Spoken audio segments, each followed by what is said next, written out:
Assalamualaikum warahmatullahi wabarakatuh. Perkenalkan, nama saya Wahyudi, NIM 2020 310041. Kepada yang terhormat dosen pengampu mata kuliah kepemimpinan Bapak Ahmad Imam, SOS MPSI, dan juga teman-teman yang berbahagia. Pada kesempatan kali ini saya akan mempresentasikan hasil kerja kelompok dari kelompok 4 dengan tema kepemimpinan. Sebelumnya saya akan memperkenalkan teman-teman saya terlebih dahulu.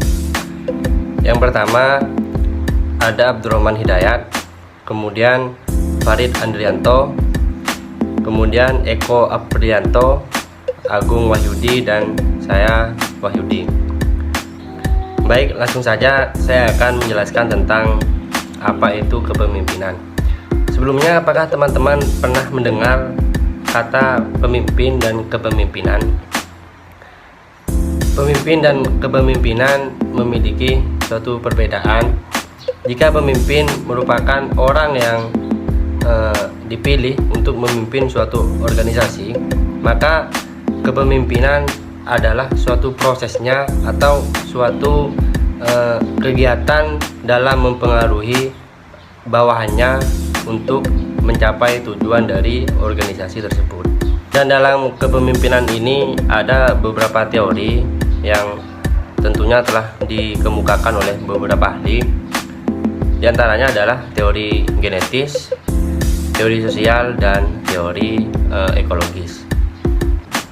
Dan di dalam kepemimpinan ada unsur-unsur atau fungsi yang dibedakan menjadi dua. Yang pertama adalah fungsi administrasi. Fungsi administrasi yakni mengadakan formulasi kebijaksanaan administrasi dan menyediakan fasilitasnya. Kemudian yang kedua adalah fungsi sebagai top management, di mana fungsi ini mengadakan planning, organizing, staffing, directing, commenting, controlling, dan sebagainya. Kemudian di dalam kepemimpinan ada beberapa tipe atau beberapa macam sifat seorang yang memimpin. Yang pertama adalah tipe kepemimpinan yang otokratis. Tipe kepemimpinan ini menganggap bahwa seorang pemimpin itu memiliki kekuasaan yang penuh dan tidak mau mendengarkan masukan atau saran dari bawahannya. Kemudian yang kedua ada yang namanya kepemimpinan milleralistis. Perlu diperhatikan bahwa yang dimaksud dengan pemimpin tipe milleralistis ini itu tidak sama dengan pemimpin-pemimpin dalam organisasi militer.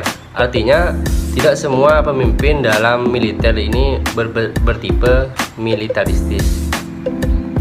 Selanjutnya ada tipe kepemimpinan federalistis. Dari namanya, father itu adalah bapak ya. Tipe ini memiliki ciri tertentu yaitu bersifat kebapakan.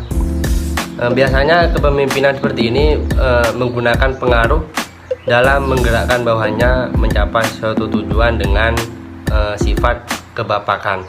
Kadang-kadang pendekatan yang dilakukan bersifat terlalu sentimental. Selanjutnya ada yang namanya tipe kepemimpinan karismatis. Sampai saat ini para ahli manajemen belum berhasil menemukan sebab-sebab mengapa seseorang pemimpin memiliki karisma.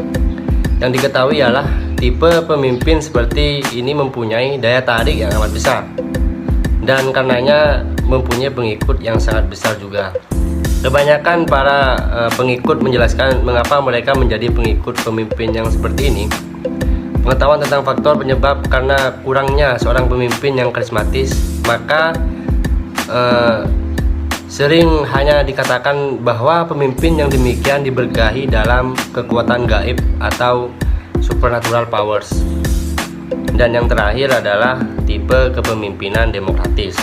Dari semua tipe kepemimpinan yang ada, tipe ini atau tipe kepemimpinan demokratis ini dianggap adalah tipe kepemimpinan yang terbaik.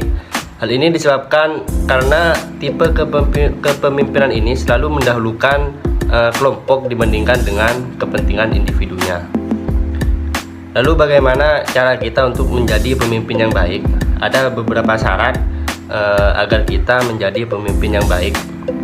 Di antaranya, seseorang yang tergolong sebagai pemimpin adalah seseorang yang pada waktu lahirnya memang telah diberkahi dengan bakat-bakat kepemimpinan dan karirnya mengembangkan bakat genetisnya melalui pendidikan, pengalaman kerja.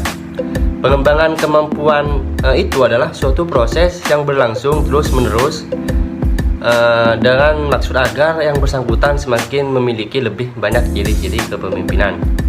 Syarat-syarat ideal yang harus dimiliki oleh seorang pemimpin, akan tetapi beberapa di antaranya yang terpenting adalah sebagai berikut. Pendidikan umum yang luas, kemudian memiliki kemampuan berkembang secara mental, ingin tahu, dan pemimpin yang baik adalah pemimpin yang generalis yang baik juga. Dan terakhir, saya akan menjelaskan tentang masalah kepemimpinan. Gaya kepemimpinan adalah cara seorang pemimpin bersikap, berkomunikasi, dan berinteraksi dengan orang lain dalam mempengaruhi orang untuk melakukan sesuatu. Gaya tersebut bisa berbeda-beda atas dasar motivasi, kuasa, ataupun orientasi terhadap tugas atau orang tertentu. Di antara beberapa gaya kepemimpinan terdapat pemimpin yang positif dan negatif, di mana apabila pendekatan dalam pemberian motivasi ditekankan pada imbalan atau reward baik ekonomis maupun non ekonomis, berarti telah digunakan gaya kepemimpinan yang positif. Sebaliknya, jika pendekatannya menekankan pada hukuman atau punishment, berarti dia menerapkan gaya kepemimpinan yang negatif. Pendekatan kedua ini dapat menghasilkan prestasi yang diterima dalam banyak situasi, tapi menimbulkan kerugian yang manusiawi. Mungkin hanya itu yang bisa kelompok kami jelaskan. Saya sebagai perwakilan tentunya, kurang lebihnya saya meminta maaf. Wassalamualaikum warahmatullahi wabarakatuh.